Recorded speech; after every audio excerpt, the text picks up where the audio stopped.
در آغاز از حضور همه شما بزرگان، تاجران ملی، سرمایه‌گذاران و خدمتگزاران واقعی اقتصاد کشور را در اتاق تجارت و سرمایه‌گذاری افغانستان در خانه سکتور خصوصی و در خانه خودتان خوش آمدید می‌گویم. بسیار خرسندیم که امروز در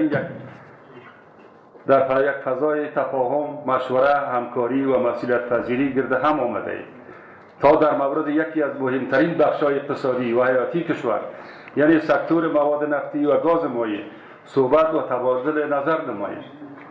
مواد نفتی، تیل پترول، دیزل و گاز مایع تنها یک کالای تجارتی نیست، بلکه با زندگی روزمره مردم که عبارت از حمل و نقل، صنعت، زراعت، خدمات، فعالیت‌های بازارها، ثبات اقتصادی کشور ارتباط مستقیم دارد. هرگاه در این سکتور نظم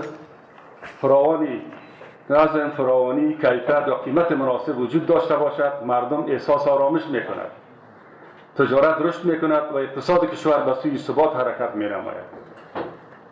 حاضران گرامی، جلسه امروزی ما روی 3 موضوع مهم و اساسی متمرکز است.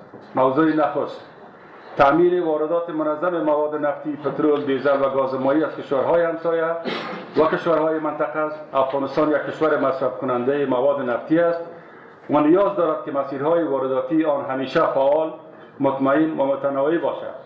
هدف ما این است که بازار کشور از مواد نفتی خالی نگردد و کمبود ایجاد نشود، قیمت‌ها به شکل غیر طبیعی بلند نرود و مردم ما با مشکل مواجه نشوند. در این زمینه نقش تاجران محترم بسیار مهم و حیاتی است. شما کسانی هستید که با سرمایه، تجربه، ارتباطات تجارتی و تحمل خطرات بازار نیازهای کشور را تامین می‌کنید. اتاق تجارت و سرمایه‌گذاری افغانستان همیشه کوشش می‌کند که زمینه تجارت سالم، قانونی و موثر برای شما فراهم گردد و دروازه‌های گفتگو میان سکتور خصوصی و نهادهای مسئول فعال باقی بماند. موضوع دوم، جلوگیری از واردات و عرضه مواد نفتی بی‌کیفیت است. این موضوع تنها یک مسئله تجارتی نیست، بلکه یک مسئله ملی، صحی، اقتصادی و دینی است. تیل بی‌کیفیت می‌تواند به صحت و سلامتی مردم آسیب بزند، باعث آلودگی هوا گردد، امراض خطرناک را افزایش دهد، به ماشین‌آلات و وسایل نقلیه و انجین‌های موتر ضرر برساند و سرمایه مردم را از بین ببرد. از نگاه دینی مبین اسلام نیز ضرر رساندن به مردم، فریب در معامله، کم‌فروشی، تقلب و عرضه جنس بی‌کیفیت کار پسندیده نیست.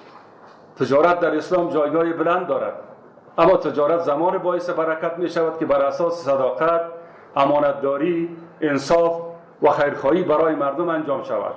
بنابراین ما از تمام تاجران محترم سکتور مواد نفتی و گاز مایع تقاضا داریم صمیمانه که کیفیت را یک اصل مهم کاری خود قرار دهند و در قسمت واردات، ذخیره، انتقال و عرضه مواد نفتی با مسئولیت کامل عمل نمایند.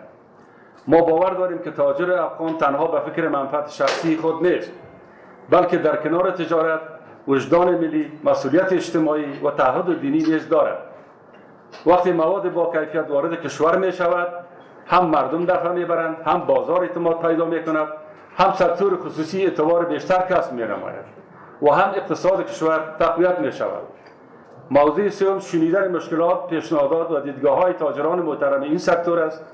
هدف اصلی جلسه امروز این نیست که تنها یک طرفه صحبت شود، بلکه ما آماده ایم که سخنان شما را بشنویم، مشکلات شما را یادداشت کنیم، پیشنهادات شما را جمع‌آوری نماییم، بعداً آن را به صورت منظم و مسئولانه با مقامات بلندپایه امارت اسلامی افغانستان شریک بسازید.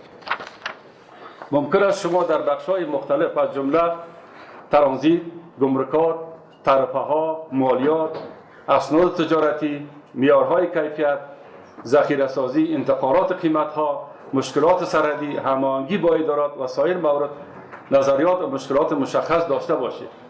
اتاق تجارت و سرمایه‌گذاری افغانستان خانه مشترک سکتور خصوصی افغانستان است.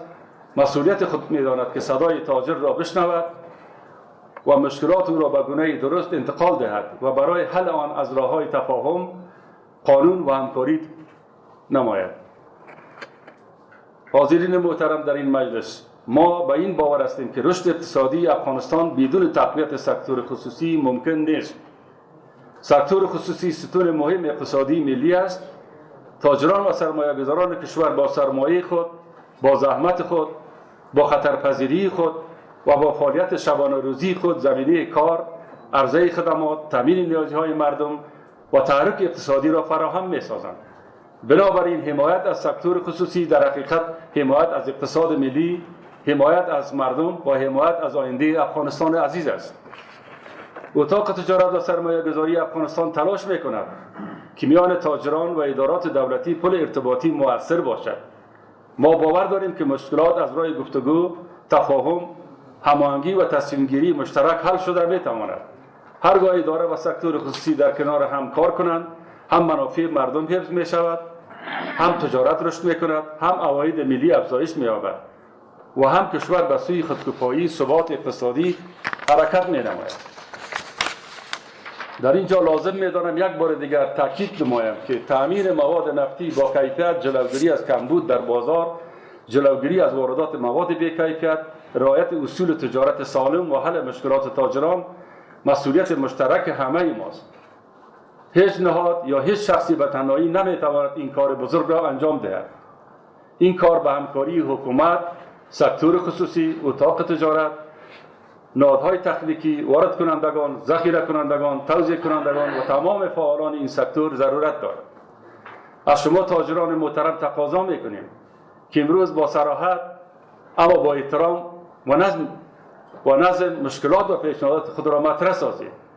هر پیشنهاد سازنده شما برای ما ارزشمند است. هر مشکل واقعی شما باید شنیده شود. اما تلاش خواهیم کرد که نظریات شما را در دسته‌بندی نبوده آن را به صورت رسمی با مقامات ذی‌صلاح شریک سازیم و برای دریافت راه حل عملی آن پیگیری نماییم. در اخیر از حضور همه شما بزرگان، تاجران محترم و اعضای سکتور خصوصی سپاسگزاری میکنم. امیدوارم جلسه امروز یک نشست مفید، نتیجه بخش و آغازگر همکاری‌های بهتر در سکتور مواد نفتی و گاز مایع باشد. از الله متعال میخواهم که به تجارت شما برکت، به کشور ما ثبات، به مردم ما آسایش و به مسئولین ما توفیق خدمت صادقانه عنایت فرماید. و من الله توفیق. السلام علیکم و رحمت الله و برکاته.